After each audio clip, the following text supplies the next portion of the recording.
all the top guys, except for maybe Rahm, I think, have had a win this year, but nobody's had two. So Rory's form isn't any better than anybody else's. And in fact, was it, it was so bad. It was so bad at the Masters and before that you're thinking, God, is he really in the position to actually go out and win a major? Well, what the other thing I like about Rory, and I like about a lot of the European players in this field, is they're so used to playing links golf. Yeah. I mean, Kiawah is not a true links course, obviously, but it has a lot of links characteristics. And it's Pete Dye. And Pete Dye was inspired by links golf. And he incorporated so much of that into his designs. The Europeans are used to playing in bad weather conditions. They're used to playing in wind. They're used to, and this course is going to run very firm and fast. They're used to those types of conditions. I think obviously the weather is going to be warmer, but the conditions, I think, favor a lot of the European players. So why not Rory, right? But there are a few others. So who are the others then? I mean, there's like John Rahm is next in the he's inconsistent, I suppose, this year again without that win. DeChambeau, 14-1. The ones I'm most interested in talking about here, and I wonder if you're going for either of them, are Jordan Spieth at 14-1. His consistency, given what's gone before, is absolutely incredible. He's had 6 out of his last 8 tournaments, which I think are the only ones he's played this year, have been top 10 finishes. And then you look at Dustin Johnson, who 6 months ago was dominating the world, and is still world number 1 by a huge margin because of what he put in. But he's been out of the top 10 for his last 6 tournaments. And that contrast is amazing given what had come just 6 months ago. Right. Yeah. Let's take Jordan first. This is a course where you're going to miss a lot of greens. So if Jordan's hitting the driver pretty good, if he's keeping it in play off the tee, I like his chances because he has such great feel and he's so creative around the greens that, you just feel like he can get up and down in the most difficult situations.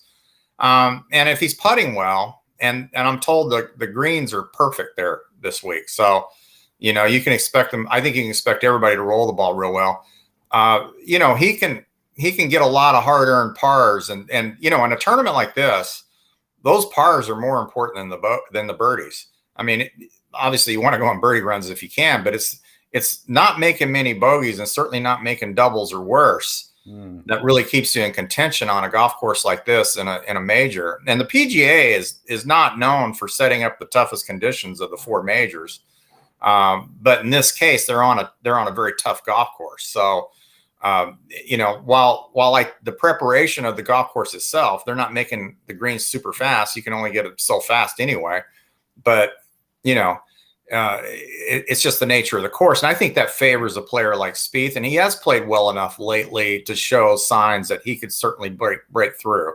So, and I believe this would give him the Grand Slam, right? So there's plenty of motivation. Yeah. So that would be a cool story. And he is one of my picks in one of my pools. I do have him.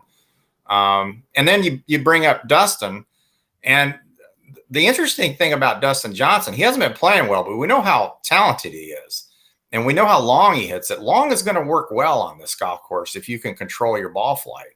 And when he's playing well, he can certainly do that. But here's the other issue. He went to Coastal Carolina. He's played a ton of golf down there. There's no telling how many times he's played Kiawah. I would think quite a bit. He's from that area, so he knows it well. And he knows how to play in those conditions. There are other coastal courses down there too. So, and certainly, Coastal Carolina is in the Myrtle Beach area, and he probably grew up playing a lot of those types of courses. So, I would expect, I know he's pretty jacked to play this. He's pretty excited about it. So I expect him to give his best effort. Yeah. It's an interesting point, actually, for courses that aren't on the yearly, rotation. It does come down to experience. And if you're lucky enough to have gone to college in the area or whatever it might be, course experience could be massive on a place that these guys don't play. They just, hasn't been a professional tournament there since Rory won, I think. Is there anybody else then? I mean, it kind of goes out after that. We haven't mentioned Justin Thomas, who's in that. It's the same guys there from Rory, Rahm, DeChambeau, Speith, Thomas, Johnson. they're the guys that we're looking at. Speith has pushed his way into that conversation at the start of every tournament now. But is it Johnson and Speith that you're looking at out of the main contenders? Those are two that I have, and I think another guy that maybe we should look at is Patrick Reid. Sure. And the reason is because he is such a consistent ball striker. His ball, and he flights the ball well in these kinds of conditions. He's a guy that can, he doesn't tend to hit very many wild shots, which is, you want to be that type of player. He's almost, in some ways, to me, he's kind of like a Zach Johnson, except with length. I would like Zach Johnson in this as a dark horse if he hit it a little longer. I just think the golf course may be a little too long for him, but I may be wrong about that since the ball's going to run out. So if you're hitting fairways, maybe some of the shorter guys would have a chance. Now, I'm not picking Zach, but back to Patrick. We know that he is, he plays well in majors. We know what he's done. We know he plays well in big tournaments, despite any controversy around him. I mean, he's the guy can play golf, and there's not a portion of his game that's really weak. So if he puts it together, he's definitely got a chance. And I think you got to look at guys like Tony Finau, who's a very consistent ball striker as well and hits it long. Again, if it's the week that you get hot, a guy like him could certainly contend for this tournament. And, and maybe somebody like Gary Woodland, who's also very long and has shown that he's played well recently. So maybe he's coming into good form right now. So we'll see. So we've got Jordan Spieth, Dustin Johnson, the big contenders. Then you've got like people who can make a run at it, like Patrick Reid, Tony Finau. Again, it's like, can Reid discover the form of the Masters of a couple of years ago? Can Finau do what he's been promising for so long? They're really interesting options and one I like to keep an eye on. And then someone like Gary Woodland to kind of rediscover the form that he had at the US Open a few years ago. And he's 80-1, as you can see there. Is there any, that's kind of what you're talking about as maybe the limit of these guys? He has the pedigree there, having won a major in the past, but this isn't a course that is going to throw up a random winner. But I know you have had an eye on a couple of guys with pedigree, but maybe no. Yeah. I mean, besides the 20 PGA club pros that are in this, you also have past champions and some guys that just absolutely have really no shot. I don't think John Daly's going to win this, but anyway, I like Henrik Stenson just simply because of his history. And as far as I can tell, he still knows how to hit the ball. And this seems like it would be a good setup for him. I mean, especially as great of an iron player as he's been over the years. So, if he catches lightning in a bottle, maybe. I know it might be worth taking a shot with a guy like that.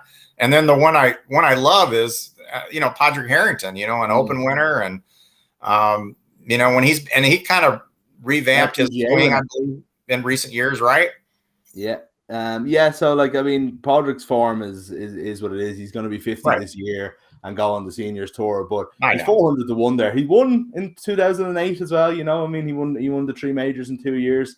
So has record in the tournament. That's why he's in there. But the one I like for that though, he's 400-1 to win the tournament. He's 175-1 on Ladbrokes, which also pays each way, so you can get the top 6 or whatever to lead after day one. And you wouldn't put it past him. He still had some good rounds in him this year, and he's someone that can figure out his way around a tough golf course.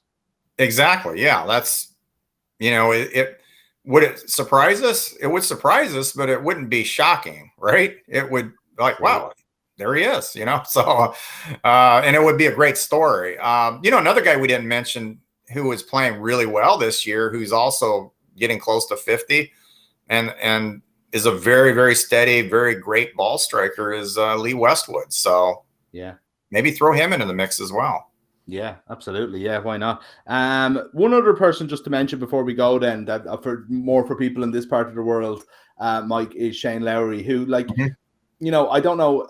He's 60-1 there, as you see, to win the tournament. He obviously won the Open a couple of years ago. He's had what I would describe as a frustrating season because anytime I watch Shane, he seems to be playing very, very good golf. The Masters in particular, Right. I mean, he struck the ball beautifully at the Masters, and he just left a lot of shots out in the course. By bad luck more than anything, maybe he was like, a foot outside birdie chance a couple of times, like outside the type of putts he should be making, etc., etc. And it just felt like he could have been in contention with the way he was playing. And I feel that's happened to him in a good few days. And he might be someone that's actually in better form than the stats might suggest. Yeah, I totally agree with that. I mean, if you watched him from tournament to tournament, and like you said in the Masters, he looks totally comfortable out there. It seems like he's having 4, 5, 6 holes, really good holes in a row, and then he'll get a bogey where he shouldn't have got a bogey, or not convert a birdie opportunity, hit a par 5 and 2 and maybe 3 putt, or be just off the edge and not get it up and down. Not that he doesn't have the talent to do that, because he has great hands, as we know.